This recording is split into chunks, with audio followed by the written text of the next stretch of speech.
Hi YouTubers, this is Mark here with Mark's Finance and Fitness.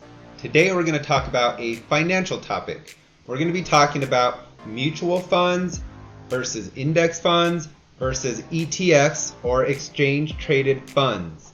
Before we get to that though, I have a question for you. When it's your birthday, do you prefer to get one gift or would you rather get a basket full of gifts? That's what we're going to help answer today, believe it or not, but with your stocks. I appreciate you guys very much. I appreciate it if you like this video, subscribe to my channel. I really appreciate the support. And as you can tell, this video is a little bit clearer. Hopefully this mug is okay for you. But I decided to invest in a high quality camera. The other one was fuzzy, and I just think this will be better for you, the viewers. So let's get started. Let's talk about a mutual fund. That's what we're going to start with. So a mutual fund is one of the oldest funds out there, types of funds, shall I say. And this is basically, you're taking a basket full of stocks. That's how I want you to think of it. So you're going to be getting one fund that holds dozens or hundreds of stocks or bonds or other types of assets.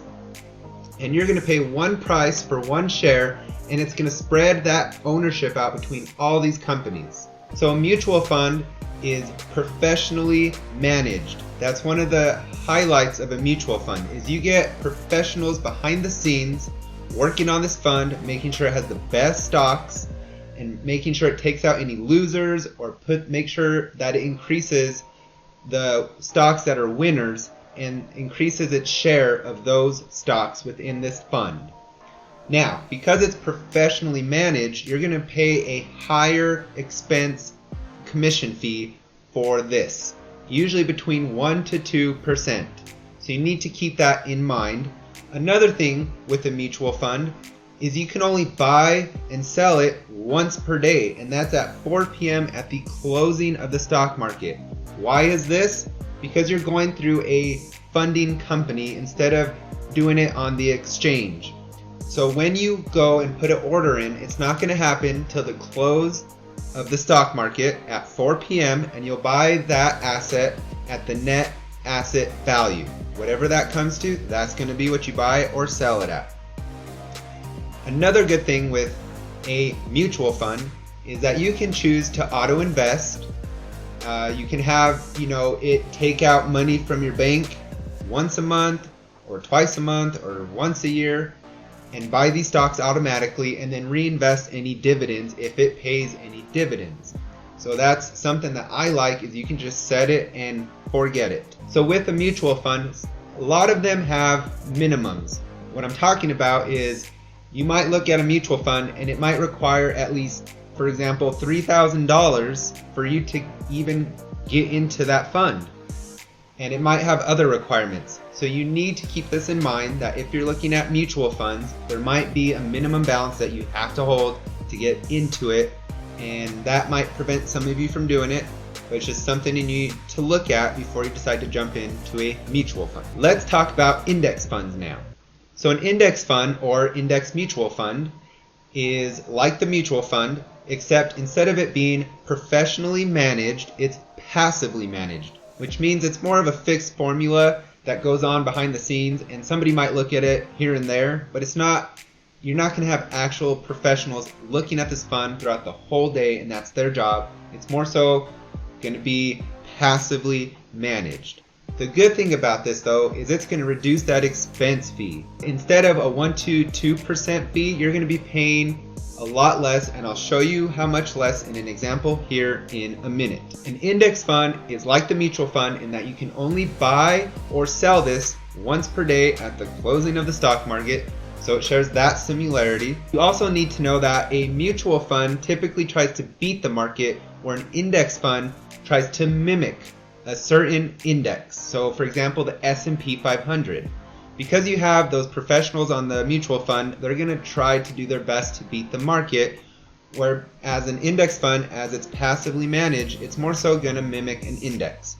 So we're going to look at an example.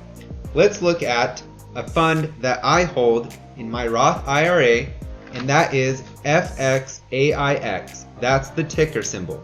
This is the Fidelity 500 Index Fund, and it mimics the S&P 500, which holds 500 common stocks of companies, and it represents the US equity performance. Now, I was telling you that these have lower expense fees. This one has a 0.015% expense ratio, which means you're paying 15 cents for every $1,000 that you have in this fund, compared to the 1 to 2% in a mutual fund. This is 0.015%. Keep that in mind. An important thing to look at in any of these funds are its top 10 biggest holdings. This will give you a good idea of what this fund is doing. So this fund has these 10 companies at the top of its holdings. So they make up the majority of this fund. That is Microsoft, Apple, Amazon, Facebook, Alphabet, Johnson & Johnson, Berkshire Hathaway, Visa, and Procter & Gamble. So as you can see, these are some solid companies. This is why I like this fund, and the S&P does really well and has done in the history. In fact, keep this in mind, the stock market in any 20-year period has never declined. It's always gone up, so you need to keep that in mind. Let's go over an ETF. What I like about ETFs, and sometimes I don't like about them though, is you can buy these on the stock exchange. So you can buy and sell throughout the whole day at whatever convenience you want, and it's still going to hold a basket of different stocks, and an ETF and a lot of index funds too. They're very diverse, so you can have it. There's an ETF for everything nowadays. There's hundreds of them. You can have an ETF that mimics a certain sector or a certain type of business. Just, you can think of it, it's probably there. So with an ETF, like I said, you can buy and sell this on the exchange market. You don't have to wait till the close of the stock market. You can go in there and do it yourself instead of having a funding company do it for you. As well as the expense ratio is going to be low because it's also passively managed, just like the index fund. Let's look at a specific investment that I hold that's an ETF, and that is SCHD. This is the Schwab US Dividend Equity Fund. Now this has a low expense ratio of 0.06. It's not as low as the index fund, but it's much lower than any mutual fund, between that average of 1 to 2%. So you'll be paying 60 cents per $1,000 you have in this fund. The top 10 companies in this fund are UPS, Qualcomm, Texas Instruments, BlackRock, Pfizer, Altria, Pepsi Company, Verizon, Coca-Cola, and 3M. As I said, you can conveniently purchase this ETF anytime during the normal stock trading hours. But a word of caution, when you're in a mutual and index fund and you're only able to trade at one time at the end of the day, I think that's a good thing in a lot of situations. A lot of us act on emotions, and if you have the ability to quickly sell ETF because you're getting a little nervous, that might be not a good thing to do, because as I stated, over a 20-year period, the stock market has never declined. It's always good to be in the stock market for a long period of time instead of try to time the market and buy and sell all the time. So I kind of like that. Those others have the ability to reinvest automatically, where ETFs don't. You have to do it yourself. You have to put the money in, you have to choose to purchase or sell, and when you get dividends, you have to choose to reinvest those how you want. So it's a lot more work with the ETF, though it's a little bit more freedom, and you can buy and sell whenever you want. So I just want to put that out there so you can put that in your mind and start thinking about that as well before you choose between a mutual, index, or ETF, or a mixture of all three. So remember, diversification is so important, because if you go and buy one individual stock and a second company, so if you have one company and a second company, and let's say this company just really does horrible, and that's half your portfolio, that's really going to be harmful. But instead, if you buy into the whole stock market through a mutual, index, or ETF, especially when you're buying into a fund that holds many different stocks, if one of those don't do so well, that's why you're paying a fee, because you're paying somebody else to say, hey, we're going to take this one out of the fund and we're going to replace it with this one that's doing well. And it's kind of like a set it and forget it. It takes a lot of that time out of when you have individual stocks. You have to know what you're buying into. You have to research those companies, follow their financials. It's a lot of work. Why not have somebody else do that for you? Especially when the stock market has always gone up over any 20-year period that you can pick out.